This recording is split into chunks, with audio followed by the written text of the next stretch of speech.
The other thing that I want to emphasize is managing thoughts. Managing thoughts. One of the things that we have to realize is we have a nafs. A nafs is our lower self, right? And we have shaitan. And the nafs whispers and shaitan whispers. And so not everything that occurs to our brain is healthy. And some of it's just garbage.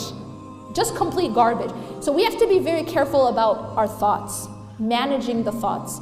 If you don't manage the thoughts, it's sort of like you're in your house and you just like, you know, it's nighttime and you're getting ready to go to sleep. You have your family, you have valuable things in the house, but you leave the front door wide open.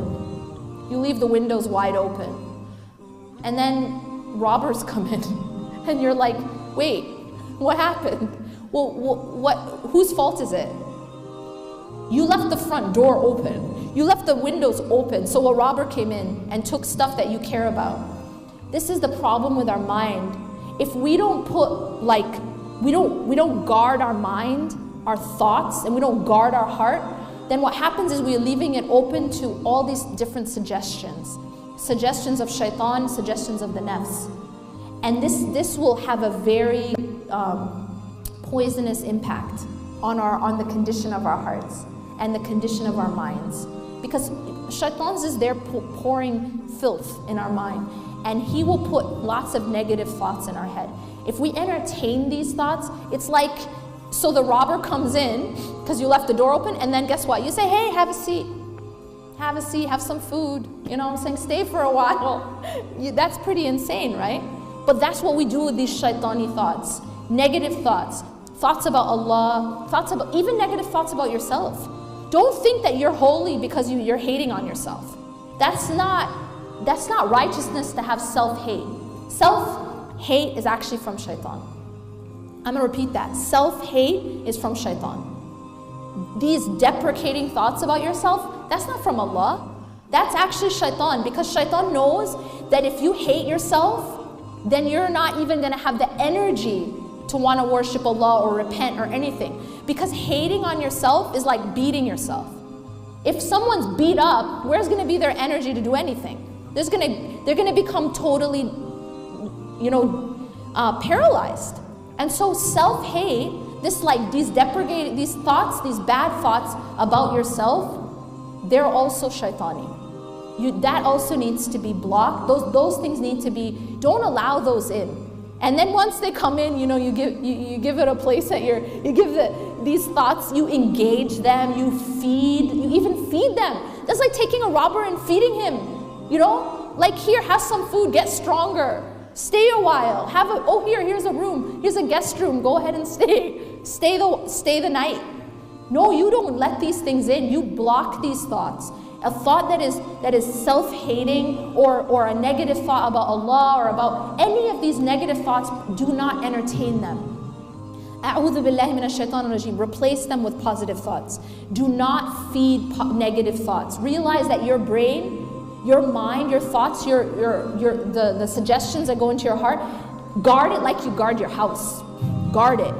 You know what I mean? Keep it clean in there. Don't allow a robber come throw filth inside your house. Okay? So that's very, very important in staying positive. It's extremely important. What you think about, what you see, what you read, what you ingest. So far, what have I said? I've said just like with your body, what you eat, yeah? Same thing. What you're ingesting of data, things that you're reading, things that you're seeing, things that you're listening to. Manage these things just like you manage. If you want to be healthy, you manage what you eat. Okay? Same thing. And you don't starve. Don't only be looking at things that are useless. Okay? Because then you're not feeding your soul the food that's keeping it alive. And that's through the remembrance of Allah subhanahu wa ta'ala. So make sure that your diet is good, what you're ingesting, what you're taking in is good, and also make sure that you're not letting in these poisonous thoughts. Guard your house, your heart and your mind. All right? Number two is this. There's going to be fear. There's going to be things you're afraid of. And I'm just going to make this one really simple. Turn your fear into dua. Turn your anxieties into dua. Meaning, I'm scared of something. I'm terrified that XYZ is going to happen. Everyone has fears, right? Now, how do we typically deal with fear? What we typically do with fear is we feed it. How do we feed fear? By just thinking about it. And then all these scenarios come, right? I'm afraid of something happening to someone I love. So what I do is I think of all the different possible ways that something could happen to someone I love. I think of this scenario and that scenario. All I've done is I'm feeding the fear. I haven't actually solved anything. Instead of feeding fear, turn it into dua.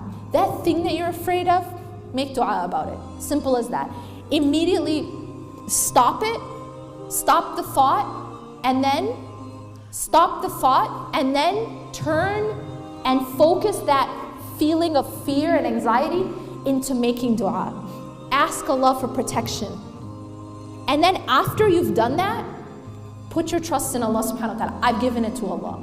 And don't keep feeding that fear. Make sense? Okay, number 3. Take your pain, so the things that happen in your life that hurt you, things that happen that disappoint you, and turn it into growth. So use those things that happen, take the lessons from them, and grow, and continue to become a better person. And let it make you more compassionate. See, the thing is about, if you look at all the prophets, peace be upon them all, they all went through challenges in life. And you know, one of the things that these challenges do for people is it increases their empathy. It increases their compassion for others. That when you've been through something tough, you feel for others. Yeah, you feel more mercy and compassion for others. Let it make you a better person. Don't let it harden you. Let it soften you. That when you go through difficulty, let your pain soften you, not harden you. And one thing I want to remind you of is this. There's a hadith in which the Prophet ﷺ says, "Ajabun li amri al-mu'min." The matter of a believer is strange. Amruhu kullu khair. That all of his or her matters are good. If there's something that you want, is you're grateful, it's good for you. Something you don't want, something that hurts you, you're patient, is good for you. And this is only the case for a believer. Do you know what this hadith means? It means that no matter what happens to you in your life, as long as you respond with either gratitude or patience, is good for you. So you never lose. You actually never lose as long as you have faith and as long as you respond in the right way. So take your pain and turn it into growth and compassion, and let it make you a better person. One other thing is, be mindful about this focus on your painful past. On your painful past. As they say, the past is a place of reference, not a place of residence. A place of reference. You look back at your past to learn from it, but you do not become consumed by your past, okay? You learn from it, but you don't become consumed. And then finally, my last piece of advice, number 4, is protect yourself. Have a shield of protection. And that shield of protection is through your dhikr, through your remembrance of Allah subhanahu wa ta'ala. I told you that dhikr is food. Dhikr is food for the soul. It's also protection. When you look at the collection of dua, what is it called? Fortress of a Muslim. It's called Hisn al-Muslim. It's a collection of du'as that protect you. It's a fortress. So 3 things in the dhikr that I'm going to say. Number 1 is the salah. The salah has to be something that you don't compromise on. It's breathing oxygen, right? Number 2 is the adhkar. The adhkar is something you can download apps onto your phone for dua. My Dua is one example of a really great app. And what you can do is, after every morning Fajr prayer, open your app and read the morning supplications. Then after Asr, open your app and read the evening supplications. And before you sleep, read the ones for sleep. Okay? These du'as will absolutely revolutionize your state, revolutionize how you react to the world, how you live. It becomes a protection for you. As I mentioned, there's waswasa all the time from shaitan and from the nafs. This becomes a shield, these adhkar. And then the last part is Quran. Make sure you have a consistent relationship with the Quran, and this will be part of the shield that protects you. Now, all these 4 things, I'm just going to recap. Be careful what you focus on, and what you focus on grows. Make sure, and what you focus on is affected by what you ingest, okay? By what you entertain, by your thoughts, and which kinds of thoughts you allow in, feed, entertain. Number 2, turn your fear into dua.